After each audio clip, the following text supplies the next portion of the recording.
Gloria Romero? I don't see Gloria Romero anywhere.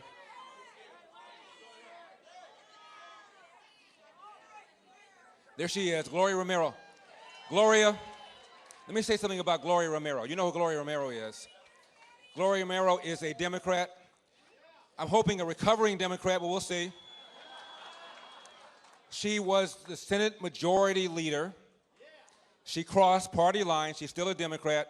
Like my mother was still a Democrat. My brother was still a Democrat. I couldn't get them to change their party, but I got them to vote a lot more sensibly. Gloria crossed state party lines and supported my candidacy because of the issue of school choice. Because of the issue of school choice. As you know, my opponent, Governor Gavin Newsom, come on, let's be gracious. Let's be gracious in defeat. And by the way, we may have lost the battle, but we are going to win the war.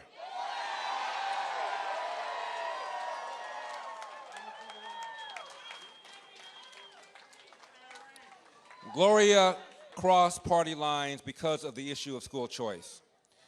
We're spending $15,000 every year for students in our government schools in California. Notice I don't call them public schools, I call them government schools. $15,000 a year, some of the worst reading scores, some of the worst math scores. Only about 15 or 16 states spend more. And the students that are getting the raw end of the deal are the black and brown students who comprise 80% of the government students in our government schools. They're getting the worst teachers, the worst principals, the worst administrators, the worst outcomes. What is the route from poverty to middle class? At least finish high school. One, presumably where you can read, write, and compute at grade level, and that is not happening. I read a study that said roughly 5% of government teachers across the nation are incompetent.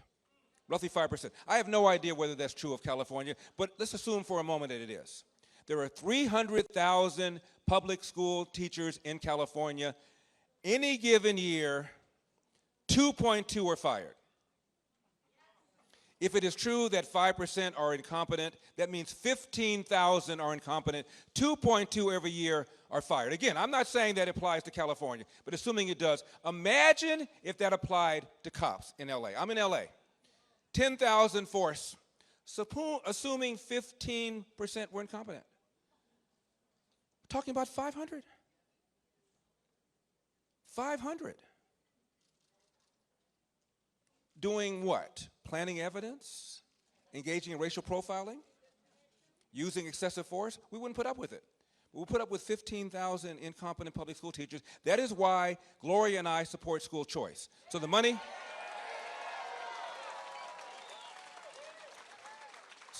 goes into an account, education savings account, that the parent can control, put the kid in a charter school, a private school, a religious school, or God forbid, homeschooling.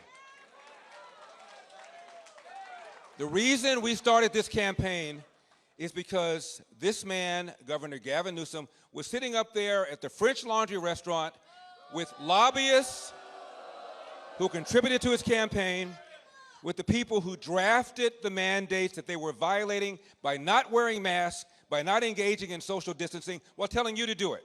Meanwhile, his own kids were enjoying in-person private education. Now, he incurred a $12,000 wine tab. No, I don't know what they ordered, but I bet you it wasn't Mad Dog 2020. Crime up. Crime up. 41% in LA, and I'm talking about shootings, homicides. Under this governor, 20,000 convicted felons were released early. What could possibly go wrong? The other day, former Senator Barbara Boxer was mugged in Oakland. You're not cheering for Barbara Boxer being mugged, are you? This is a rough crowd. It's a rough crowd. Also, I wanted to give some love to Arnie Steinberg. Arnie Steinberg, my strategist. Arnie, you were brilliant. Absolutely brilliant. Also, Jenny Sand is here. Jenny, without you, I probably wouldn't have run. Jenny Sand, Pastor Jack Hibbs. Dennis Prager. And again, my chairman, Lionel Chatwin, all of whom advised me to run. But ultimately, I decided to run because I felt that I could do something about the crime. I could do something about the homelessness. I could do something about the fact that California has now hit $800,000 average price of a home. That's $150